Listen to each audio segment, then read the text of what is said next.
हरे कृष्ण।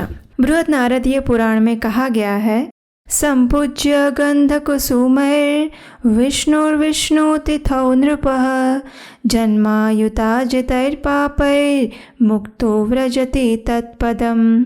अर्थात, हे नृप, जो विष्णु तिथि यानी एकादशी के दिन भक्ति भाव से गंध और फूल से भगवान विष्णु की पूजा करता है, वो 1000 जन्मों के पापों से मुक्त होकर विष्णु पद को प्राप्त करता है। एकादशी तिथि को सभी व्रतों में सर्वोपरि स्थान दिया गया है। ये ऐसा दिन है जो मनुष्य के न सिर्फ अनेकों जन्मों के पापों को नष्ट करता है, अपितु वो उसे परम आध्यात्मिक गंतव्य की ओर भी अग्रसर करता है। इतिहास में कई ऐसे उदाहरण हमें प्राप्त हुए हैं जिसमें हम देख सकते हैं कि एकादशी के फल स्वरूप अनेक पापी लोगों का भी उद्धार हुआ है। कई बार कुछ नास्तिक लोगों द्वारा भी यदि अनजाने में भी एकादशी का पालन हो जाता है तो उसके फल स्वरूप भी उन्हें अकल्पनीय सुख और समृद्धि की प्राप्ति हुई है। तो फिर जो व्यक्ति श्रद्धा, निष्ठा और भक्ति भाव से इस व्रत का पालन करे, उसके विषय में तो कहना ही क्या। तो चलिए, ऐसी ही परम पावनी एकादशी तिथि फिर एक बार बस हमारे द्वार पर आने वाली है, और वो है पौष मास के कृष्ण पक्ष की सफला एकादशी। ये एकादशी विशेष है क्योंकि ये वर्ष 2024 की सर्वप्रथम एकादशी है। ये एकादशी अपने नाम अनुसार ही मनुष्य जीवन को सफल बनाने वाली है। तो चलिए, इस पौष मास के कृष्ण पक्ष में आने वाली सफला एकादशी के उपलक्ष्य में हम इसका महात्म्य कथा वर्णन सुनते हैं। एक समय संपूर्ण पृथ्वी पर शासन करने वाले धर्मराज महाराज युधिष्ठिर ने भगवान श्री कृष्ण से अत्यंत विनम्रता पूर्वक पूछा, हे मधुसूदन, पौष मास के कृष्ण पक्ष में कौन सी एकादशी आती है, उसका नाम क्या है और उस दिन कौन से देवता की पूजा करनी चाहिए, इसका संपूर्ण वृत्तांत कह सुनाए। इसके उत्तर में भगवान श्री कृष्ण अत्यंत सुंदरता से एकादशी विषयक ज्ञान प्रदान करते हुए कहते हैं, हे राजेंद्र, पौष मास के कृष्ण पक्ष में आने वाली एकादशी तिथि का नाम सफला एकादशी है। जब मनुष्य बड़े बड़े यज्ञ, धार्मिक अनुष्ठान और दक्षिणा देता है, उससे भी मुझे उतना संतोष नहीं मिलता जितना एकादशी व्रत के पालन करने वाले मनुष्य से मिलता है। सफला एकादशी मेरी प्रिय तिथि है और इस दिन भगवान नारायण की विधि पूर्वक पूजा अर्चना करनी चाहिए। जिस प्रकार नागों में श्रेष्ठ शेषनाग हैं, पक्षियों में गरुड़ श्रेष्ठ हैं, देवताओं में श्री विष्णु सर्वोपरि हैं, उसी प्रकार सभी व्रतों में एकादशी तिथि सर्वश्रेष्ठ है। इस सफला एकादशी के दिन परम भगवान के दिव्य नामों का उच्चारण करते हुए नारियल के फल, सुपारी, बिजौरा, जमीरा, नींबू,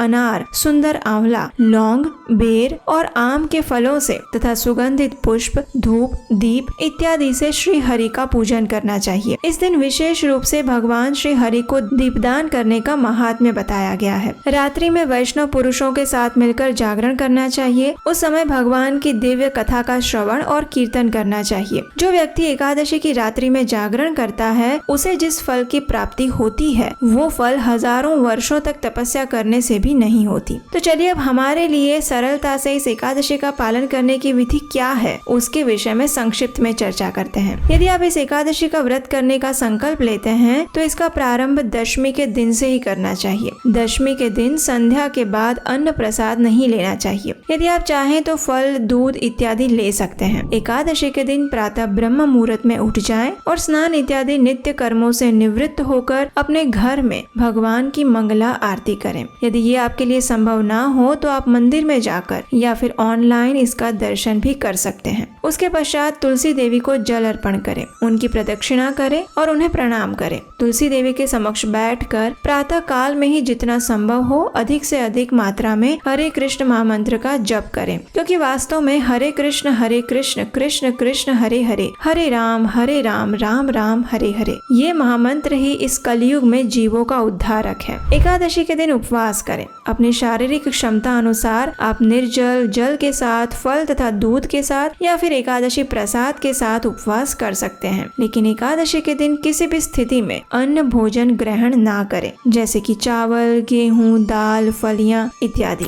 दिवस दौरान अधिक से अधिक भगवान के नाम का जप, हरि कथा का श्रवण और चिंतन करें। इस दिन आप प्रमाणभूत वक्ता से भगवान की दिव्य लीलाओं का श्रवण कर सकते हैं। अपने घर में श्रीमद् भागवतम या फिर भगवत गीता का पठन कर सकते हैं। हैं। संध्या के समय भगवान के समक्ष दीप अर्पण करें और परिवार के साथ मिलकर हरे कृष्ण महामंत्र का कीर्तन करें। दूसरे दिन प्रातः ब्रह्म मुहूर्त में उठकर मंगला आरती और नाम जप करके निर्धारित पारण समय पर अपना व्रत खोलें। इसके लिए आप जगन्नाथ जी के चावल या फिर किसी भी अन्य प्रसाद को ग्रहण कर सकते हैं। प्रयास करें कि पारण से पूर्व किसी सुयोग्य ब्राह्मण या फिर वैष्णव को भगवान को अर्पित भोजन प्रसाद खिलाएं और अपनी क्षमता अनुसार कुछ न कुछ दान दें। अगर भोजन खिलाना संभव नहीं है तो कम से कम यथाशक्ति दान तो अवश्य देना चाहिए। तो इस प्रकार संपूर्ण श्रद्धा और निष्ठा पूर्वक सफला एकादशी का पालन करने से मनुष्य अपने सहस्त्र कोटि जन्मों के पापों से मुक्त हो जाता है और अंत में परम भगवान श्री कृष्ण के आध्यात्मिक जगत की प्राप्ति करता है। वर्ष 2024 की इस पहली एकादशी तिथि का पालन आप कैसे करने वाले हैं, ये हमें नीचे कमेंट बॉक्स में लिखकर जरूर भेजिएगा। अगर आपको ये कथा अच्छी लगी है तो इसे लाइक कीजिए, अपने मित्रों और परिवारजनों को शेयर कीजिए और हाँ, याद से आपके अपने इस चैनल उपदेशाष्टकम को सब्सक्राइब करना मत भूलिएगा। हमारे चैनल पर हम आपके लिए सिर्फ और सिर्फ शास्त्रों से प्रमाणभूत कथाएं और जानकारी ही देते हैं, बिना किसी मिलावट के और शास्त्रों के संदर्भ के साथ। तो ऐसी और प्रमाणभूत कथाएं सुनने के लिए आप हमारे चैनल पर जा सकते हैं और ऐसी कथाओं को बनाने में हमारी सहायता करने के लिए आप स्क्रीन पर दिए गए नंबर पर हमें अपना आर्थिक योगदान भी भेज सकते हैं। तो चलिए, मनुष्य जीवन को सफल बनाने वाली इस सफला एकादशी का संपूर्ण निष्ठा और श्रद्धा पूर्वक पालन करते हैं और परम भगवान श्री कृष्ण से प्रार्थना करते हैं कि वे हमें उनकी शुद्ध भक्ति और दिव्य भक्तिमय सेवा प्रदान करें।